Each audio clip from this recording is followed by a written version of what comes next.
Welcome back, travelers, and as you can see, this is finally the red-green video, or green-red video of the color test results series.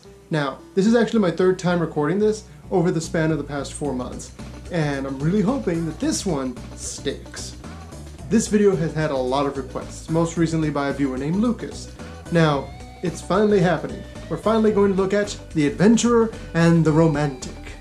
Like all allied color pairs, you need to look at first the shared enemy of red and green, which is blue.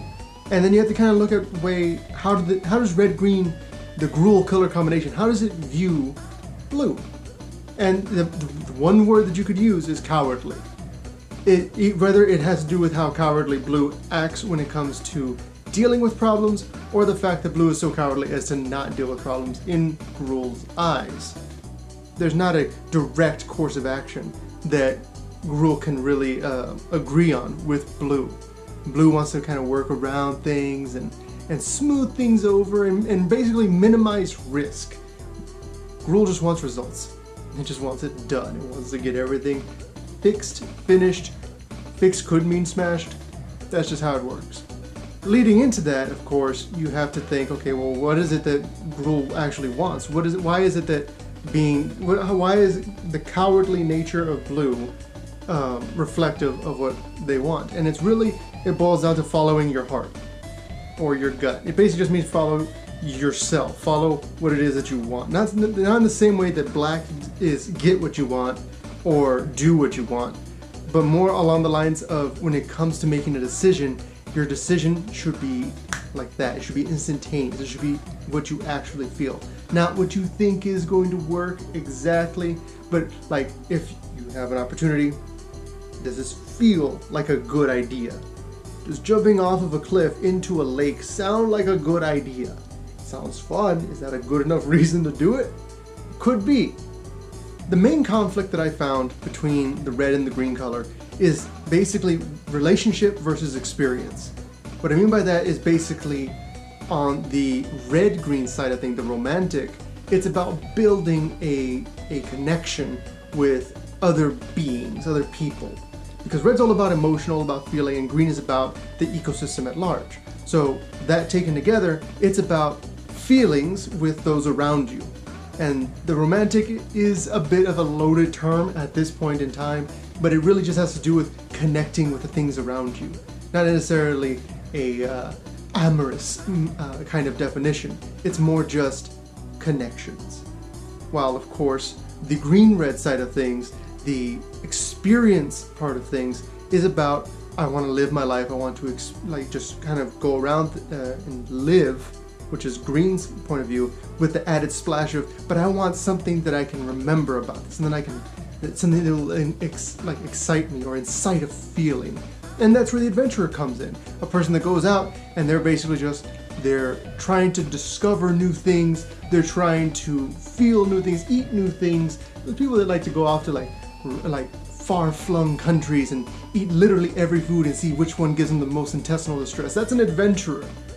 Could be a romantic as well if they're trying to get to know everyone that's there, learn the language, get immerse themselves in the culture, but really that is the key of what this is both of these colors love to just live life, but their particular focuses are in two different spots.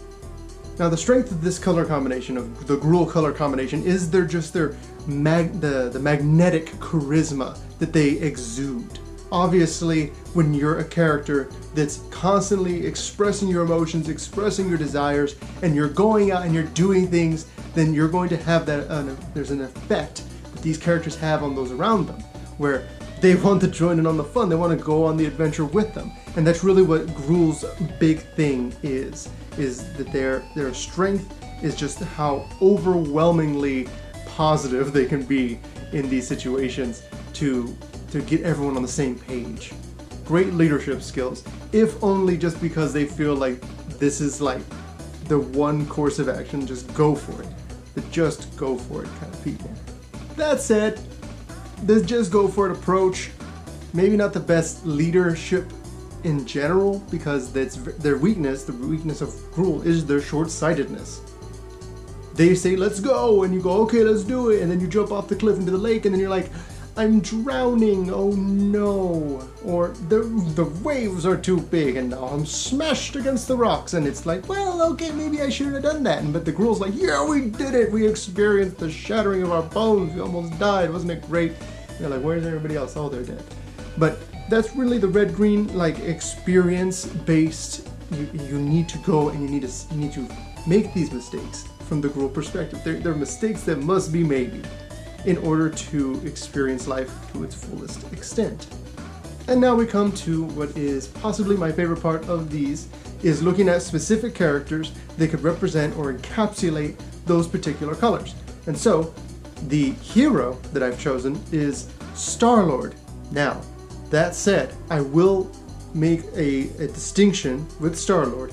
Star-Lord, there's a very strong argument that he is black-red at the beginning of Guardians of the Galaxy, but by Guardians of the Galaxy 2, he's firmly red-green, I would say.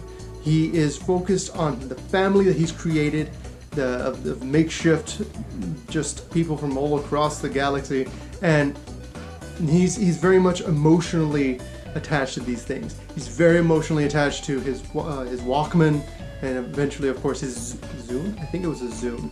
Zune was around for like, what, 2 years? So I don't remember exactly, but I don't think it was an iPod. The point is that he's focused on doing all of these things. He's constantly like just jumping into events. He reacts on an instant, which of course is the main problem with Star-Lord. He's the whole reason that I'm pretty sure at this point everyone has seen the first Avengers, not the first Avengers, the first of the Thanos to the Infinity War? Yes, Infinity War, obviously, the one with the Infinity Gauntlet and the Infinity Gems and Infinity Disney. So basically, he has this moment where he just kind of loses it because the girl he loves is super dead. And so he just starts destroying Thanos' face. And of course that causes everyone to let go, and Thanos is like, well, you're basically useless, and then everything's done. And because of Star-Lord's just emotional short-sightedness, it caused that to happen. There is also an argument that he's just mono-red, but I feel like his adventurous nature, his romantic natures, they show themselves very easily in these characters. So, Star-Lord is red-green. When it came to making a red-green choice for the villain, I had a bunch of different ones, but I tried really hard to stay away from animals, because obviously it's always easy to make green animals, and I tried really hard to stay away from hunters.